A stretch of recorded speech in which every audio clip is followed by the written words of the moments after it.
lights and cameras and mirrors.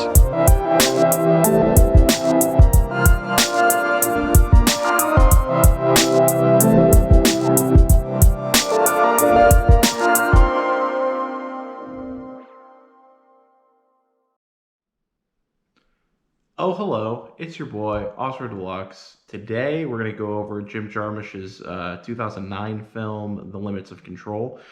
This is one, I saw it when it came out, watched it, just kind of banked it in my mind as, okay, that was really good, and then never really thought about it again for 10 years. So, decided to rewatch it recently and decide whether or not I think it holds up. I run kind of hot and cold on Jim Jarmusch. I actually did a Zoom thing, not like me and him personally, but there was an event in 2020 on Zoom, and it was him interviewing John Waters, and it was really good. But yeah, his films, Jim Jarmusch's films, I kind of run hot and cold on. The black and white ones, I haven't seen in 10 years. It's been a while. The Dead Don't Die, I thought was okay. It was definitely interesting. I thought Coffee and Cigarettes was highly overrated. Ghost Dog, I'd need to see again to truly assess it. I like Broken Flowers. I like the Iggy Pop documentary. But to the top of the pile is always going to be The Limits of Control. So that's why we're discussing that one today. The Limits of Control, I'm going to try to not do spoilers. I promise you I'll alert you if I get into spoilers. But this movie, it follows a mysterious hitman on a mysterious mission. We'll go ahead and say that. It's like a spy movie. It's a very zen spy movie, and it more focuses on the kind of reflective moments between the action than the action itself. There's a lot of minutia. This is a very beautifully shot film. It definitely stands out, especially from Jarmusch's filmography.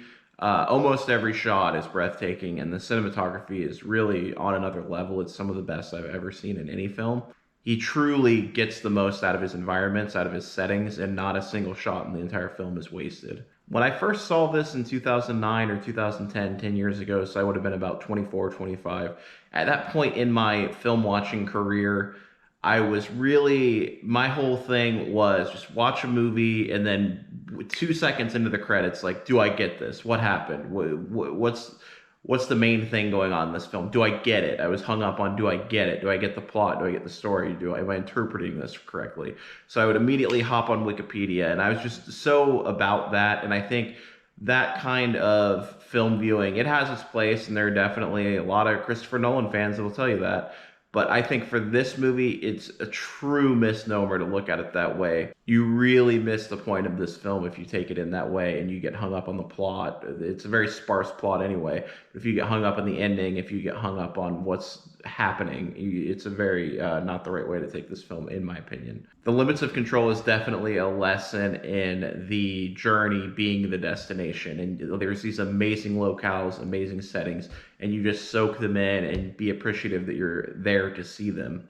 Like I said, this is a very zen film, and it's a very existential film, but it's not existential in that way where with the existential dread. It's not Jean-Paul Sartre existential. It's not Kierkegaard existential. It's more Camus existential. It's more just basking in the meaninglessness of it all and just taking everything in and kind of laughing at the fact that you're even here to see it. I think there's a quote in the film that is reality is arbitrary. But that being said, Jarmusch shows this way more than he tells it. There are some conversations in the movie, some very cryptic conversations that kind of explore philosophy and actually get kind of meta on film.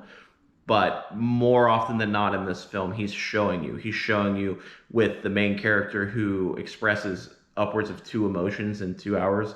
And also, he's doing Tai Chi a lot. He lives like a monk almost. He denies sex. He denies guns. He denies cell phones. His only little hang up is his two separate cups of espresso. And I think that's just a nod to like a James Bond thing, shaken, not stirred. This is a very cryptic film at points. Like you see him exchanging the matchboxes with the little boxer on them, and it's like, ooh, what does it mean? But I don't think this is the type of film where you freeze frame and you jump on Reddit, and I don't think you really need to go down the rabbit hole to understand or enjoy this film.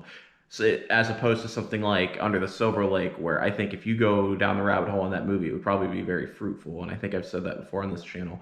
But there are definitely movies, even, for example, I watched Soul last night, the animated Pixar thing. And even that, there are things where you freeze frame in that and you can pick up on things. little Easter eggs. I don't think this film does that. It might, I don't know, but I think you can definitely get a lot out of it without going to that level. A lot of the clues in this film are just nods to other film, and admittedly, there are a lot of nods that are over my head.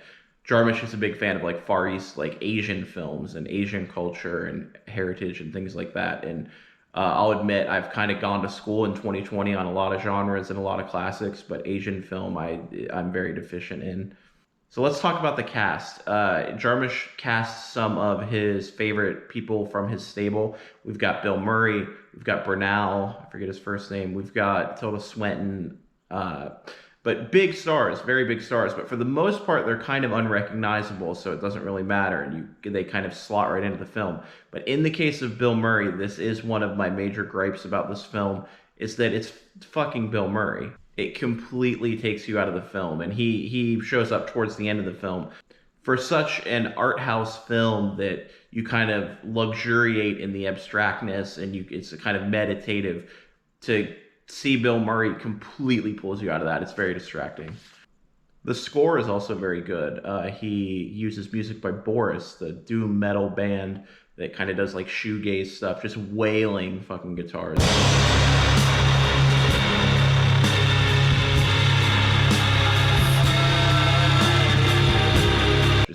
Heavy shit, and it really kind of helps. Since I quit drinking, I'll listen to headphones and I'll listen to a noise record, listen to an ambient record or a doom metal, drone metal, whatever, and you could really zone out to that shit, and I think it's used to that effect in this movie. So does it hold up? I think it does. If you take it on its terms and acknowledge that it's a very zen movie, you're not gonna have explosions. You're not gonna have like edge of your seat action. It's not fucking Tenet. You can really kind of get lost in this movie and really enjoy yourself. And it is a visual feast. This is a very good film. So that's it. I think it passes the test. I don't think I've had one yet where it didn't pass the test. I need to work on that.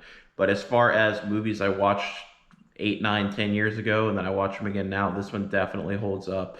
I definitely see more in it now than I saw in it when I initially saw it. Can I say saw more times in one sentence? But great film. Highly recommend it. Seek it out. Watch it. Follow me on Instagram. Follow me on Facebook. Follow me on Letterboxd, TikTok, Twitter. I don't really use the Twitter. I haven't used it in months. But everything else, please follow me. Thank you. Stay hydrated. Do not drink and drive. If you go out tonight, pure transparency, it is New Year's Eve today. Go out and drink. Have a fucking ball. But do not drink and drive. You're not just putting yourself at risk, you're putting everyone else at risk. It's an asshole thing to do. Thank you. Happy New Year.